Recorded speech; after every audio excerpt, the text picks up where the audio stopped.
¿Qué tal? Bienvenido a casa. Siempre lo he dicho y lo diremos, bienvenidos a casa. Gracias por permitirnos entrar a tu casa. Todos los que grabamos siempre deseamos lo mejor para ti. Y bueno, mi nombre es Jorge Basabe y como siempre me acompaña, y ahora sí me acompaña, mi bella esposa Hilda. Lo cual para ambos siempre ha sido un privilegio estar juntos, morir juntos, vivir para el Señor juntos, pero estamos juntos y haciendo mucho ruido porque dice que uno echa a correr a 1000 y dos a 10,000, así que por eso seguimos.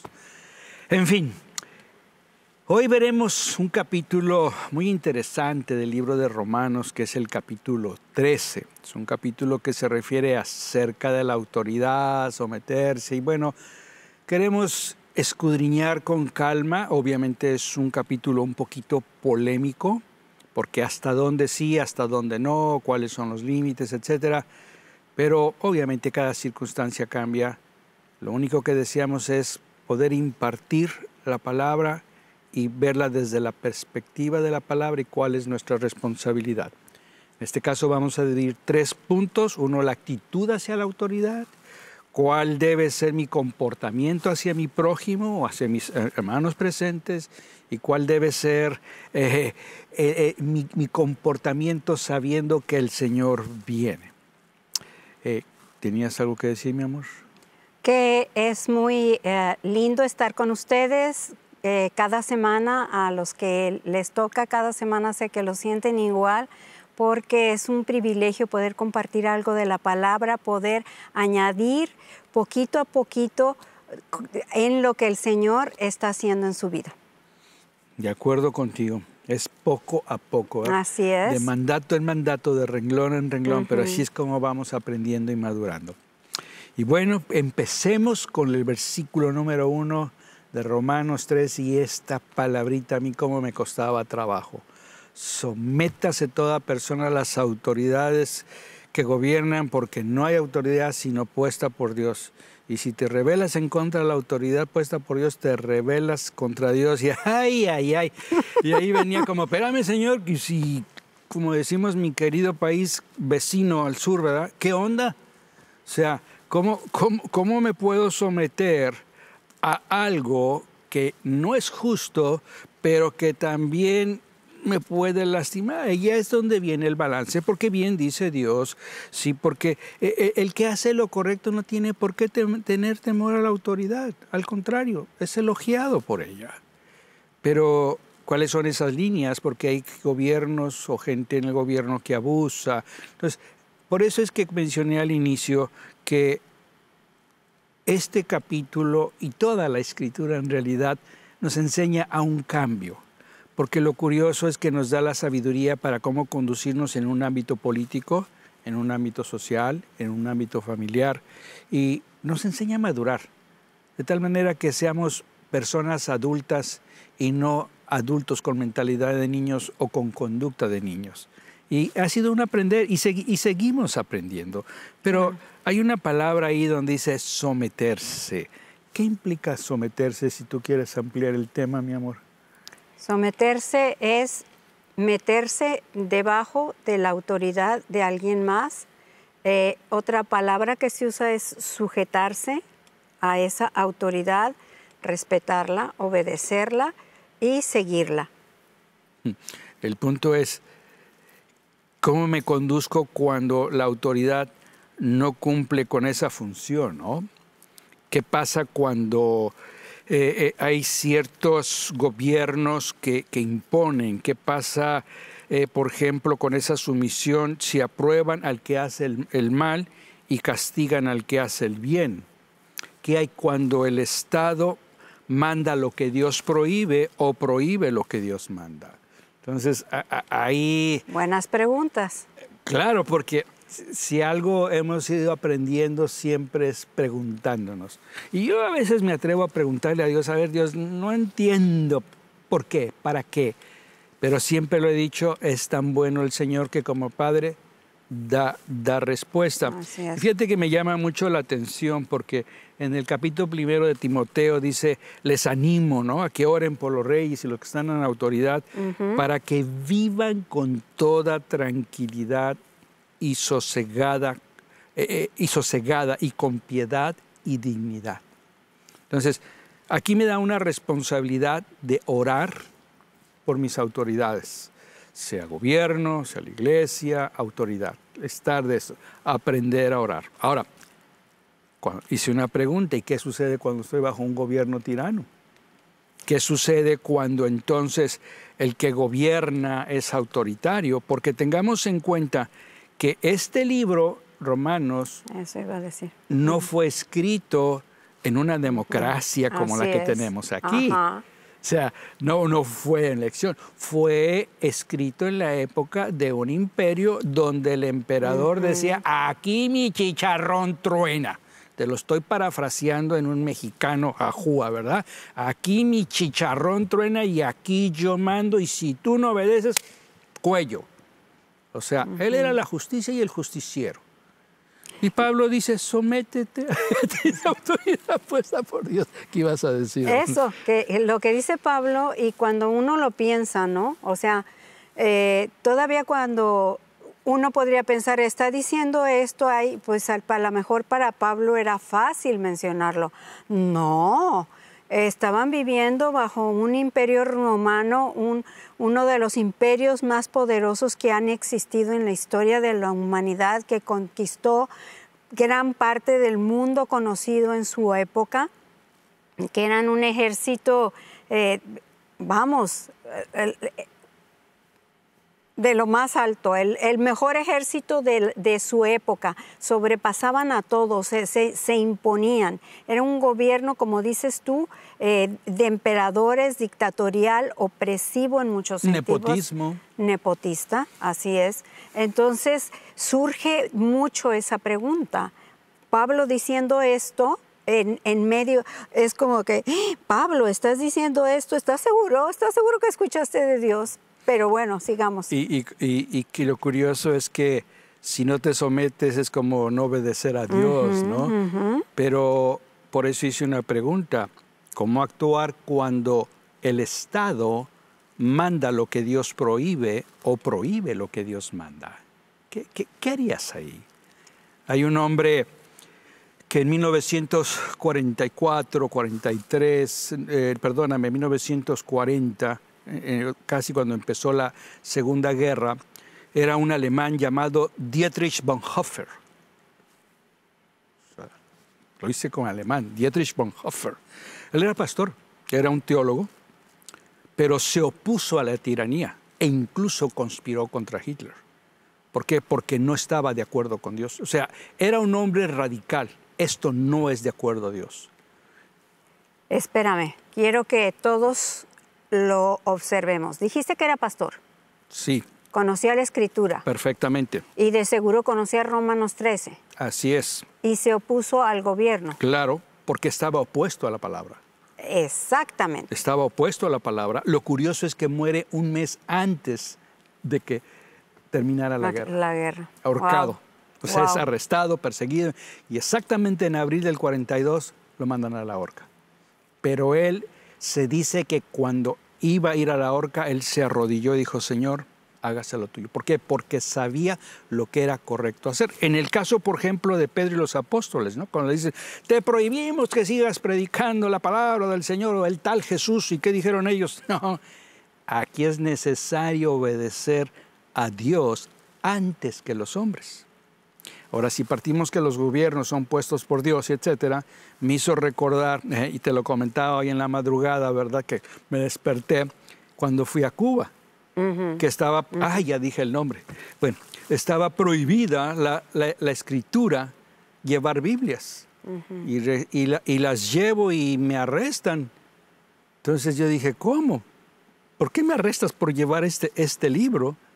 Y ahí fue donde comprendí la gran verdad que hay en la palabra, que cuando esta palabra es explicada al pueblo, el pueblo va comprendiendo su conducta y modificando su conducta para poder ver lo que es correcto y lo que no es correcto.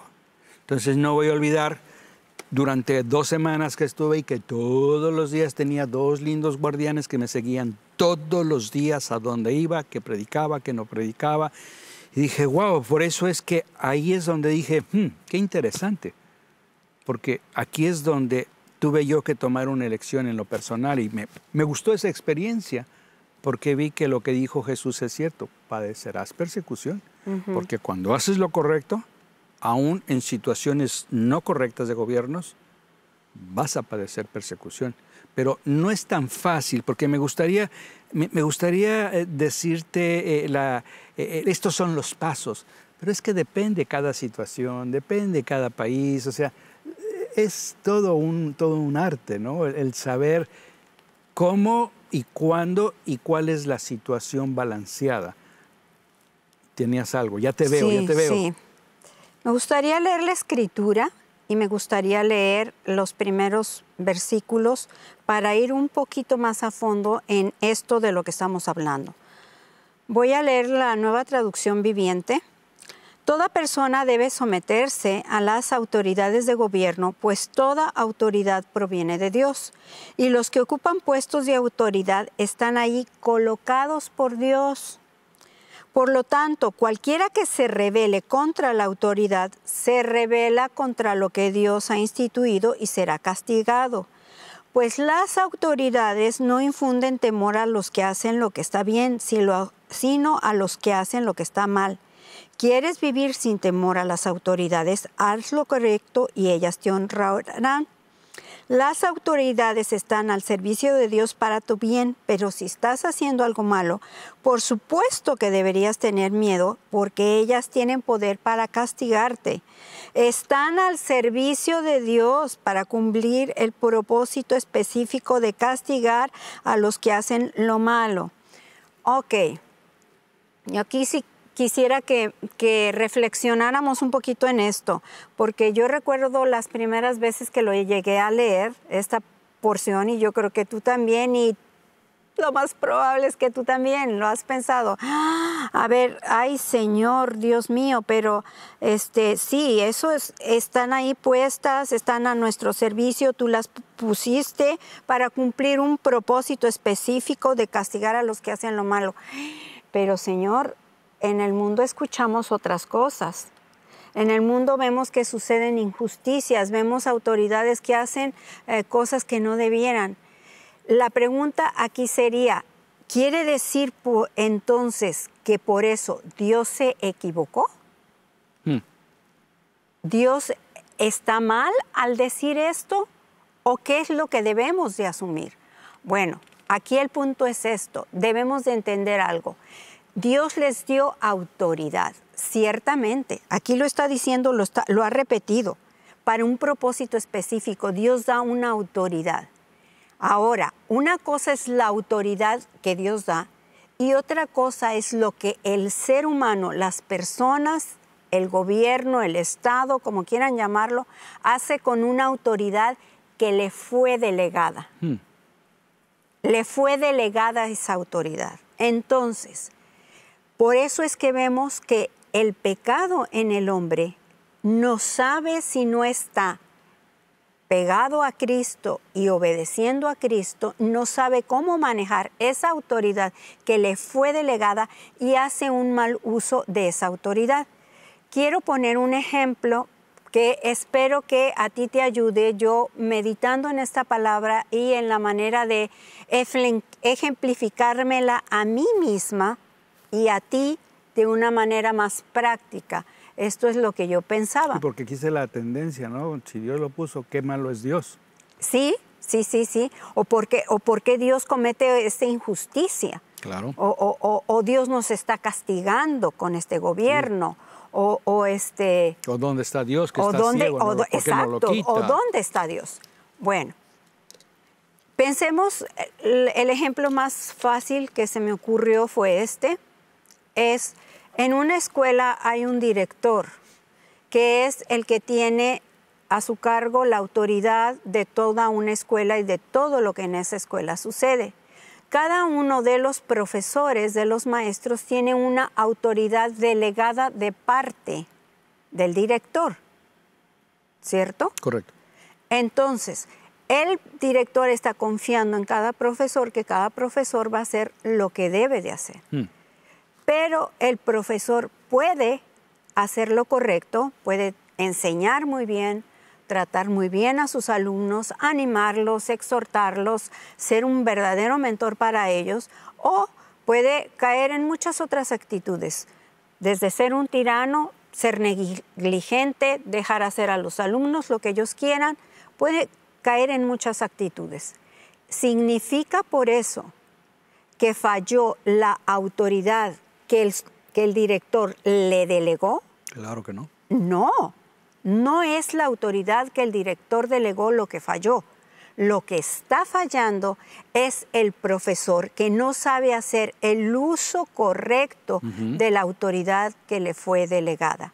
Y en ese sentido vemos esto suceder en muchas formas y de muchas maneras, con muchas autoridades que tienen la autoridad delegada. De hecho, toda autoridad que tengamos, cualquier persona, incluso como padres, mis amados, es una autoridad que Dios nos delegó a nosotros. Ahora, el hecho que Dios nos la haya delegado no nos va a quitar nunca la responsabilidad de tener que dar cuentas de lo que hicimos con la autoridad que Él nos dio. Wow.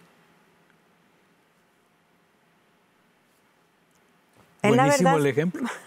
¿Es la verdad? Porque como bien dijiste, o sea, ¿qué sucede cuando, por ejemplo, de esos movimientos donde el Estado controla la iglesia, ¿no? Como sucedió en la Segunda Guerra? O sea, el Estado controló, la cayó, ¿sí? Que eso se llama eratianismo, ¿verdad?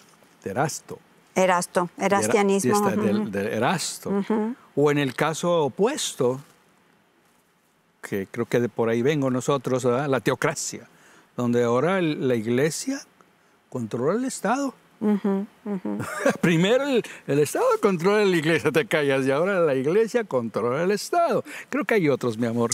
El constantinismo, y es la combinación mediante la cual el Estado favorece a la iglesia y la iglesia se acomoda al Estado con el fin de mantener su favor. O sea, nos necesitamos el uno al otro para sacar beneficio de el pueblo. Lo que nos conviene, y ganas tú, gano yo, y vamos haciendo. Pero no están viendo ni el Estado ni la iglesia por el bien de la gente. Y allí aplicando tu principio, ahí es lo interesante, porque fue una autoridad delegada. Pero ambos hicieron mal uso de esa autoridad. Exactamente. Entonces, esa parte que mencionaste me encantó porque nos ubica en el plano real en vez de buscar al culpable. Claro. ¿Verdad? Y en vez de decir, Señor, pues esta autoridad que tú pusiste aquí, ¿qué pasó? No, esta persona o este grupo de personas no lo están haciendo bien. También está la otra forma de relacionarse de la iglesia con el Estado, es la coparticipación, en donde cada uno reconoce y alientan mutuamente las responsabilidades de cada uno y el servicio que a cada una le corresponden. Y esto es algo mucho más equitativo y mucho más de acuerdo a la visión que Dios tiene tanto de la iglesia como del Estado. Ese sería el modelo increíble, ¿no? O sea, claro. Donde ambos comprenden la responsabilidad delegada de Dios para ellos, para el bien del pueblo y para el bien social y mejorar la sociedad. Wow. Pero fíjate que me encontré un versículo que me hizo pensar mucho en cuanto a esa autoridad delegada en los liderazgos, en líderes, sea quien sea, gobiernos, iglesias, etcétera, ¿verdad? Porque la escritura en Isaías dice 26, porque cuando la tierra tiene conocimiento de tus juicios, aprenden justicia los habitantes del mundo. Entonces aquí me hice una pregunta. ¿Será que muchos de esos gobiernos no tienen conocimiento de los juicios de Dios? Exactamente, ahí está el punto. Por lo tanto, buscan sus propios beneficios, porque Él no es parte de sus vidas. O, como dice en Isaías 28, que también lo veo mucho que sucede en los seres humanos, porque nos es muy fácil criticar la autoridad, pero tengo un buen amigo que dice, dale a alguien autoridad y dinero y vas a saber lo que está en su corazón. Es cierto. Es cierto. Verdad. Es cierto. Entonces, aquí es donde es interesante porque en este versículo me hizo pensar mucho cómo a veces los gobernantes, y quiero empezarlo a leer en el versículo 14, dice, por lo tanto, oigan la palabra del Señor, oh insolentes gobernantes de este pueblo que están en Jerusalén. Porque han dicho, hemos hecho un pacto con la muerte, hemos hecho un convenio con el sol. Cuando pase el azote abrumador, no nos alcanzará. Porque hemos hecho de la mentira nuestro refugio y en el engaño nos hemos escondido. ¿Hemos hecho de la mentira? Nuestro refugio. Ajá. Y del engaño nos hemos escondido. O sea, replanteo. De la mentira es mi refugio y en el engaño me he escondido. O sea, son dos palabras, mentira y engaño. Entonces, significa que muchas veces los individuos, porque nos es muy fácil decir, gobiernos, claro. pero hasta dónde como individuos, partiendo de la base que las naciones es la suma de los individuos, entonces, hasta dónde como individuos nos hemos negado, porque en la última parte del capítulo 13 se está refiriendo a una conducta, y no quiero llegar todavía ahí, ¿verdad? Pero me hizo pensar porque cuando obviamente no hay conocimiento de sus juicios, obviamente no hay una reverencia a Dios, no hay un respeto a Dios, porque no hay temor de justicia, solamente de hacer lo que quiero. Porque en realidad las autoridades están puestas al servicio de Dios para el bien, están al servicio de Dios para impartir justicia y para castigar. También están al servicio de Dios, pero aquí hay un punto que me gustaría agregar, amor. Muchas veces las autoridades, cuales sean, a veces iglesia, gobiernos, ejercen muy pronto el castigo y muy poco exhortan o alimentan o aplauden cuando las personas están haciendo lo correcto. No sé. Claro, y estás tocando un punto clave, porque parte de la función que Dios le dio al Estado, claro, es prevenir, o sea, que cuidar que se haga lo bueno y castigar al que se sale de los patrones de la conducta de lo que se debería hacer. Está para castigar el que hace el mal. Y para eso en muchas partes es muy pronta. Hablemos del Estado, de la autoridad gubernamental, en donde quiera que sea, para eso lo podemos ver que es muy pronta para eso. Sin embargo, no se trataba de que nada más cuidaran y en contra del mal y castigaran al mal. También se trataba de que hicieran, que la gente que hace lo bueno la reconocieran y le dieran fomentar la virtud, fomentar el servicio, claro. Porque eso fomenta el servicio, el hecho de reconocer el que hace al que está haciendo lo bueno. Pero condición humana mucho, sí, claro, porque incluso, seamos honestos, tú y yo como padres, ¿cuántas veces fuimos más rápidos para llamar la atención en lo que no estaban haciendo bien los hijos? Sigamos. No, sigamos hablando la verdad. Somos muy rápidos para juzgar y muy rápidos. Y para a los propios hijos, o sea, porque siendo honestos, hermanos, es muy fácil criticar afuera y exigirle al gobierno que actúe de una cual manera. Pero dentro de casa somos padres y gobernamos. Y muchas veces somos tal cual, muy prontos para castigar a los hijos por lo que hicieron mal. Pero ¿qué tal premiarlos por todo lo que están haciendo bien, reconocerlos y aplaudirlos? O afirmarlos. Y afirmarlos. Claro. Como que muchas veces por ahí... sí, pero es parte del ejercer justicia dentro de un gobernar, y ese punto me parece muy bien, aunque ahí podríamos extendernos, ¿verdad? Fíjate que en el versículo del 5 al 7 llama la atención, ¿verdad? Porque dice, pues por esto también ustedes paguen impuestos, porque los gobernantes son servidores de Dios, paguen a todos los que deban, al que impuesto, al tributo, temor, pero sobre todo ahora sí que aprende a amar, ¿no? O sea, por motivos de conciencia, debemos de someternos a la autoridad. Perdón, estoy parafraseando ahí porque se me fue mi cabeza para otro lado. Pero me percato que cómo Dios establece la importancia, por ejemplo, de un diezmo, de pagar impuestos, de cumplir, ¿verdad? Y al que diga, ay no hermano, los impuestos son del diablo, en buen inglés, really, en serio.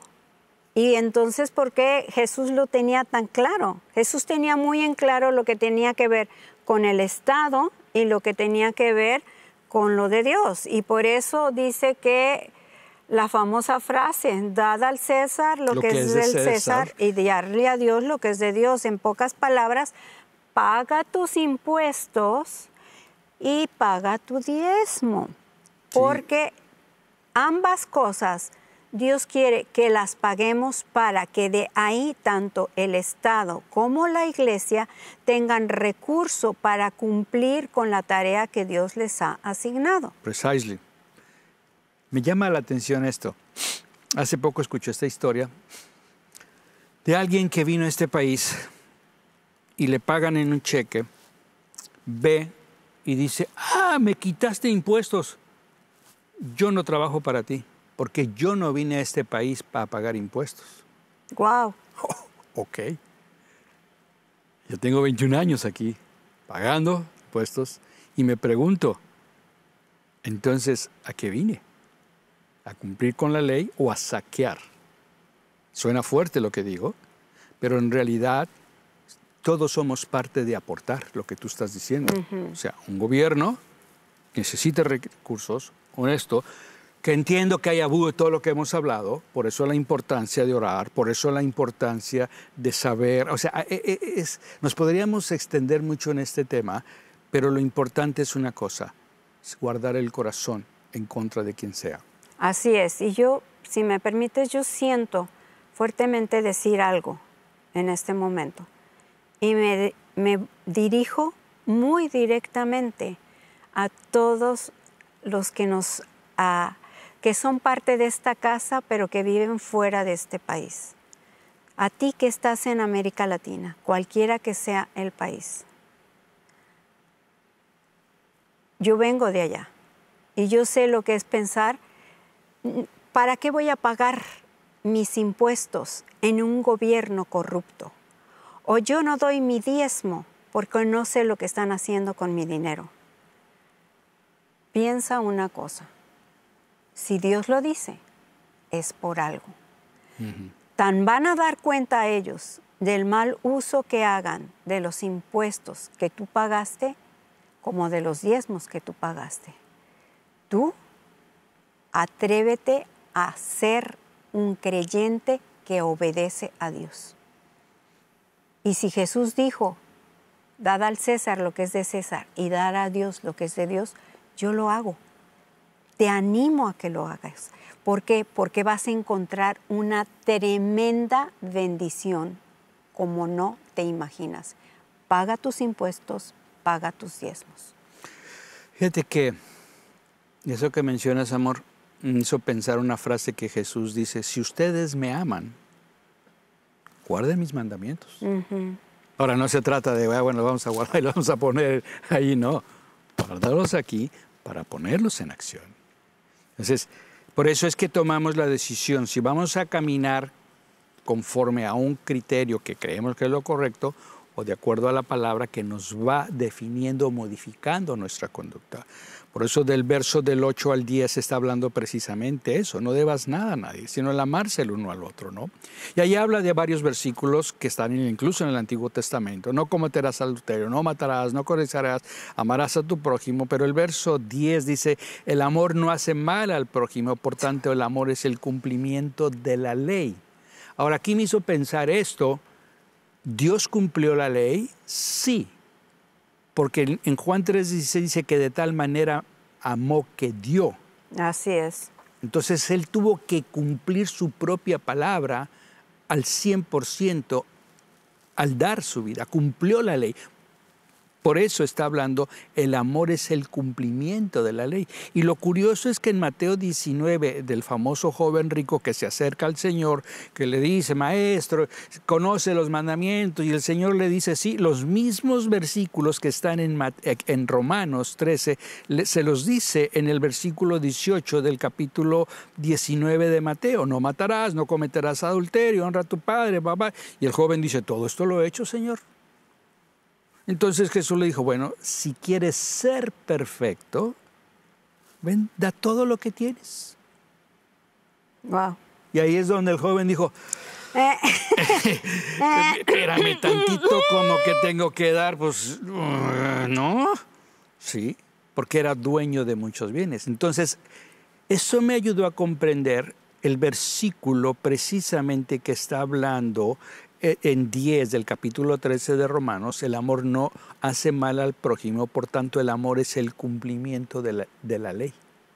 Por eso ese joven no cumplió la ley, porque amaba más el dinero que a Dios. Entonces, al final de cuentas, lo que tú estás diciendo, como ahorita hay un caso que tenemos, ¿verdad?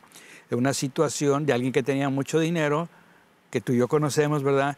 Y que sus bienes están intestados, o sea, no, ay, yo digo, Dios mío, tan fácil que es vivir como Dios manda. Claro. Tan fácil que es vivir. Pero sigamos adelante. Aquí viene el versículo interesante del 10 al 14 que habla acerca del amanecer, que es la tercera parte. Donde dice, ¿sabes qué? Haz todo esto, conociendo que el tiempo es hora de despertar del sueño, porque ahora la salvación está más cerca de nosotros que cuando creímos. Hoy en día, con lo que está pasando en Israel, con lo que está pasando en otras naciones, ya viene el Señor, se habla mucho, pero desde que yo conozco al Señor hace 40 años, yo tomé una decisión personal. Esta es mi persona, ¿ok? Prefiero que me encuentre haciendo el Señor lo que me dejó haciendo y no haciendo lo opuesto. Entonces, esa regla para mí ha sido mi caminar. Entonces, mejor que me encuentre haciendo lo que es correcto, porque curiosamente en el verso 12 dice, la noche está muy avanzada, el día está cerca, desechemos las obras de las tinieblas, vistámonos con las armas de luz, andemos decentemente como de día, no de orgías, borracheras, promiscuidad sexual, lujurias, no en pleitos y envidias, antes bien vístanse del Señor Jesucristo, no piensen en proveer para las lujurias de la carne. Entonces aquí es donde tenemos que tomar una decisión. Porque los verbos desechemos, vistámonos, andemos, vístanse, ¿quién lo tiene que hacer? ¿Dios o yo o nosotros? Nosotros. Nosotros. Porque por eso es que yo decía al inicio que si por eso amo la palabra, es porque quita el niño inmaduro y lo hace a uno un adulto, en mi caso un hombre, donde asume uno sus responsabilidades civiles, iglesia, familiar. Pero lo interesante es que cuando uno va madurando eso y ejercitando esas cosas, se siente uno tranquilo. Claro. No hay nada que temer. Claro. No estoy preocupado que voy a andar en adulterio y mi mujer me va a agarrar. O sea, no. ¿Por qué? Porque es más fácil vivir como Dios manda. Por eso Jesús enfatiza y dice, si me amas, guarda mis mandamientos. Si me amas, conoce mi palabra. No sé si tengas algo más que decir, amor mío. Sí, me gustaría, aunque es un poquito antes, lo de ama a tu prójimo como a ti mismo, y lo que está mencionando antes en el 9, ahí ahorita que decías, pues los mandamientos dicen no cometas adulterio, no cometas asesinato, no robes, no codicies. Estos y otros mandamientos semejantes se resumen en uno solo. Ama a tu prójimo como a ti mismo. Y por eso es que dice que ahí que no debamos nada a nadie, lo de los impuestos y eso, y menos el amor. O sea, habla de que tenemos una deuda de amor con el prójimo. Y es, ¿por qué habla de una deuda de amor con el prójimo? habla de eso porque debemos de amar a nuestro prójimo como a nosotros mismos, porque en la medida que yo puedo amar a mi prójimo de esa manera, no voy a lastimarlo. Y al no lastimarlo, el amor, por eso dice Pablo, es el cumplimiento de la ley. Porque la ley es esta: no codicies, no adulteres, no robes, no mates, o sea, todo lo que tiene que ver de tus acciones hacia otras personas. Entonces, ¿cómo puedes cumplir los mandamientos? Amando a la gente. Si yo te amo, no voy a cometer adulterio. Si yo te amo, no te voy a andar engañando ni voy a andar mintiendo. Si yo te amo, no te voy a robar, no te voy a lastimar, no te voy a matar, no voy a codiciar tus logros o lo que sea. ¿Por qué? Porque te amo. En la medida en que amamos a los demás como me amo a mí misma, estoy cumpliendo con la ley. Y ese es el cumplimiento de la ley. Por eso es que se nos pide que amemos a nuestro prójimo como a nosotros mismos. Y llevándolo un poquito más allá, si amo al Señor, no voy a hacer todo lo demás. O sea, no voy a hacer lo opuesto a lo que el Señor manda. Claro. Porque le amo. ¿Por qué? Porque se cumple lo que dice la Escritura. Él nos amó primero. Y al saber que Él nos amó y nos perdonó de algo que no merecíamos, como respuesta a ese amor, hay un cambio de conducta en base al conocimiento de su palabra. Por eso dice la importancia de conocer sus juicios, tener conocimiento de sus juicios, para que podamos vivir correctamente. ¿Tienes algo más, mi amor? Y cerrando lo que dijiste en cuanto a eso mismo del pecado, es que hay tanto que se puede hablar de la Escritura, podríamos seguir. Esta epístola de Romanos la está dirigiendo a gente creyente. Qué impactante. Yo meditaba que en la versión Nueva Traducción Viviente dice en el 13, por allá a la mitad: no participen en la oscuridad de las fiestas desenfrenadas, lo que tú mencionabas, y de las borracheras, ni vivan en promiscuidad sexual e inmoralidad, ni se metan en peleas, ni tengan envidia. Uno podría pensar, bueno, él está hablando al mundo incrédulo, a la gente que no ha recibido a Cristo, pero él está hablando a creyentes. Entonces, no nos engañemos a nosotros mismos. Tengamos cuidado de cómo vivamos, lo que dijo hace un poquito atrás, que nos vistamos debidamente, porque el tiempo sigue pasando. La venida del Señor no estamos diciendo que es ya, en cuándo, pero simplemente cada día que pasa yo tengo un día menos de vida y estoy más cerca de mi encuentro con el Señor.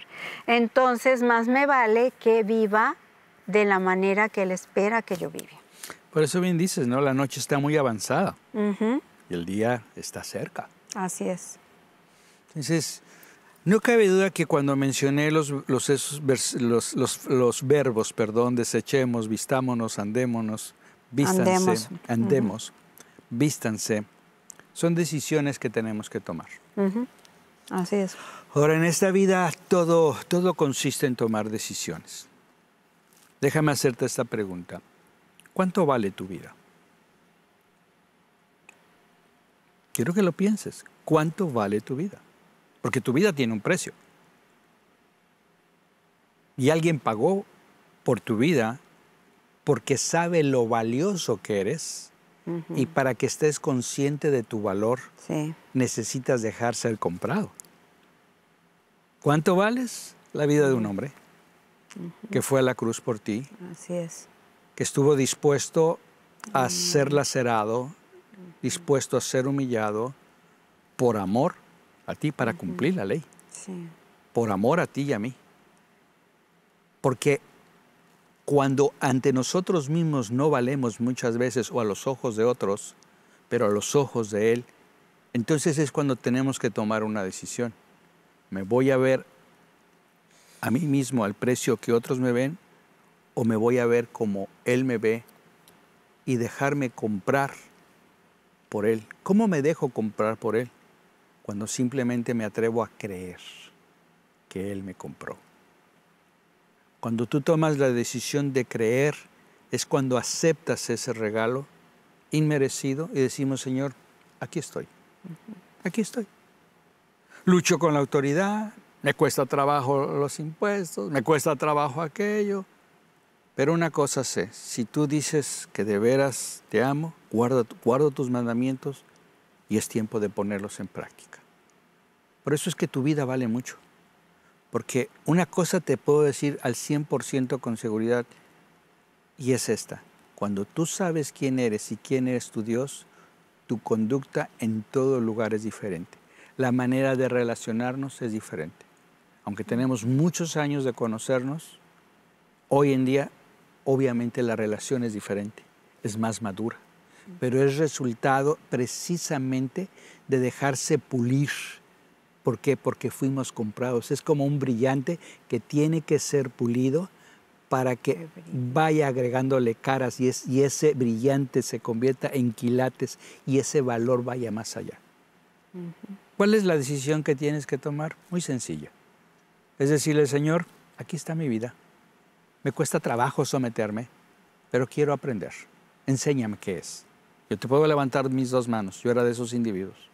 Pero hoy sé que estar bajo esa autoridad que bien dijo mi esposa, como le explicó, del Señor, wow, te da otra paz, te da otra conciencia. Toma la decisión. Simplemente diciéndole, Señor, aquí está mi vida. No te conozco o he estado mucho tiempo y para mí este fue un estudio más, pero hoy estoy dispuesto a decir lo que tú dijiste, Jesús, a guardar tus mandamientos y hacerlos. Padre, yo te doy gracias por cada uno de los presentes, gracias por las personas, Señor, que están ya sea en su celular, en la tableta, en la televisión, donde tú estás presente. Tú eres el que los guía a la luz de libertad para que puedan saber que son hijos valiosos, comprados por ti, y poder cumplir su responsabilidad como ciudadanos, como hijos tuyos en todo lugar, y saber, Señor, que si nos sumamos muchos en justicia, producimos un eco en las naciones, Padre.